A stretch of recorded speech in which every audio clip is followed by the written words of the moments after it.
Hello, Sagittarius, Sun, Rising, and Venus signs. Kamusta kayo? Sana po'y nasa mabuti kayong kalagayan. Welcome back po sa Star Tarot. Kung bago kayo rito, welcome din kayo. Thank you for your support. I truly appreciate it. God bless you all, Sagittarius. Maraming salamat po sa mga likes and subscribes ninyo at sa maraming salamat din po sa mga ninyo, sa mga pag-iwan ng mga magagandang komento sa ating mga videos. Maraming salamat.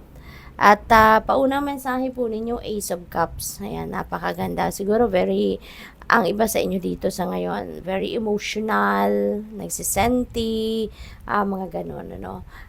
Parang you're oozing with love, forgiveness, mga ganon. Yun ang napipick up ko dito for some of you, Sagittarius. With the first card ninyo, this is Ace of Cups. This is new beginning. Kasi an ace is a new beginning energy. At meron dito mga biyaya, no, na dadating sa inyo, mga biyayang ipapadala sa inyo ng Divine Universe. At hindi lang ito bastang biyaya, ano. These are the blessings, no, na ibibigay sa inyo or ipapadala sa inyo ng Divine Universe dahil ito yung inyong kailangan, no. Not necessarily na yung mga gusto ninyo or wants ninyo ito, but this is what you need right now, kaya ito yung ipapadala sa inyo. At maganda rito, ipapadala sa inyo ito hindi lang dahil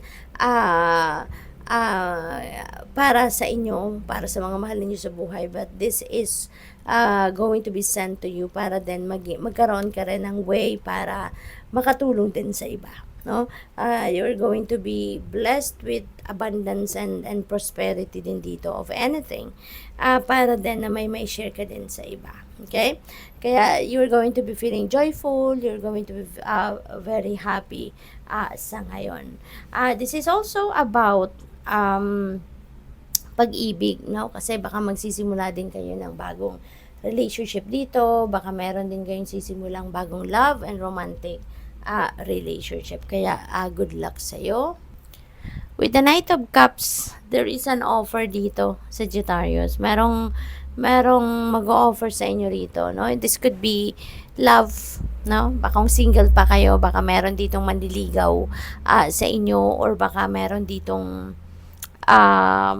mag-i-invite sa inyo na mag-date, maaring ganon. May gusto makipag-date sa inyo, maaring ganon.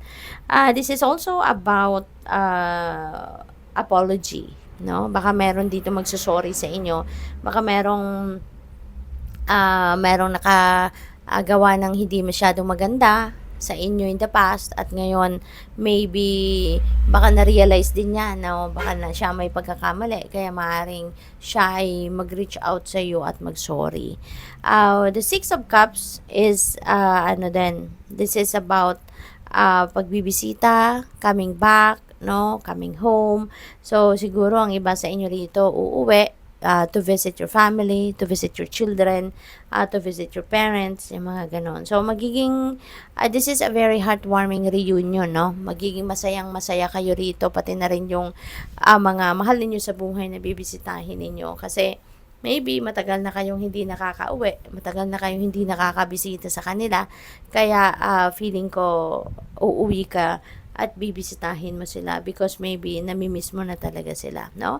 At sa pagbabalik ninyong ito, meron din ditong potential, no, na baka magkita kayo ng mga kaibigan ninyo or mga dati ninyong kaibigan or dati ninyong jowa, mga ganon, no? At baka, no, baka magkaroon dito ng pag-uusap at baka kayo ay mag-uusap na or makikipag-usap yung taong ito sa inyo na baka gustong makipagbalikan sa inyo, yung ganon.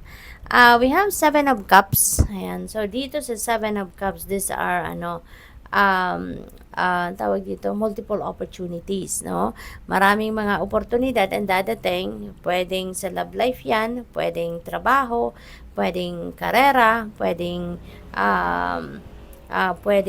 opportunity to travel, no? Since dito sa Six of Cups, maaring may travel energy din ito, kaya pwedeng merong opportunity kayo to travel. So, maaring maaring sabay-sabay dumating, no? Baka kayo ay malito, baka kayo ay maguluhan kung ano yung uunahin ninyo or ano yung opportunity na kukunin ninyo. Kaya, pag-isipan ninyong mabuti. Alright? Pag-isipang mabuti at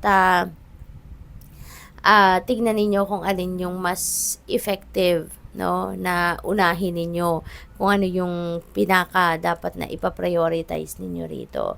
And kung naguguluhan ang isip ninyo, tune in kayo sa inyong intuition, no? Konsultahin ninyo ang inyong intuition. Pakinggan ninyo ang bulong ng iyong intuition because it will always lead you to the right decision. We have Six of Wands. Ayan. So, Six of Wands is about success. It's about victory, no?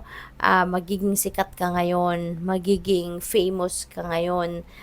Meron ditong mga pagtatagumpay na makakamit kayo.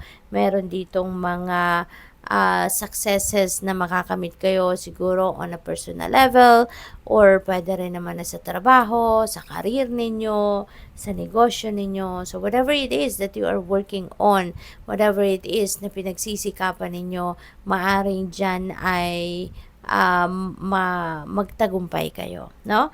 Kaya magiging masayang-masaya kayo because you are going to be blessed, no? With a lot of good things dito. Since we have Ace of Cups, kung ano yung mga dadating na biyaya sa inyo, talagang yan ay magdudulot ng inyong kasiyahan. At Six of Cups and Six of Wands din, ano, maraming tagumpay, maraming kasiyahan din. This is also going to be full of joy, no, na pagkikita ninyo ng inyong mga mahal sa buhay. We have inspiration, a wave of inspiration and a stream of beautiful ideas are about to enter your aura. It is important that you trust your intuition at this time. Pay attention to unusual thoughts that come to your mind and do not discount your imagination. Okay? Many wonderful ideas which have served humanity were initially scoffed at or ridiculed. We, your guardian angels will help you discover ways to apply your ideas and manifest new realities for your life. Kaya nga importante na lagi kayong makikinig, no, sa inyong intuition kasi nandiyan papasok ang guidance sa inyo, no, ng mga angels ninyo, ng Panginoon, yung ganon, at ililid kayo towards kung saan kayo dapat mapunta, kung ano ang best para sa iyo. So we have invitation. Ayan, sabi rito, we, your guardian angels, ask you to invite us into your heart. Talk to us at any time. Share with us your fears and concerns. So, parang tropahin ninyo yung mga angels ninyo. You know, kaibiganin ninyo yung mga guardian angels ninyo. Kausapin ninyo yung ganon. Kasi, naghihintay lang ang mga guardian angels ninyo. Naghihintay na tawagan mo. Naghihintay na kausapin mo. Hingan mo ng tulong. Barkadahin mo, yung ganon, ano. So they are just a prayer away. Now this is an invitation for you na they are just a prayer away. Kaya tawagin niyo sila, 'di ba? There's no need to be formal, for we have known you since before the dawn of time. In fact, we know you better than you know yourself and we love you just as you are. Ayan. So, sinasabi lang din sa inyo dito na they are not judgmental, no?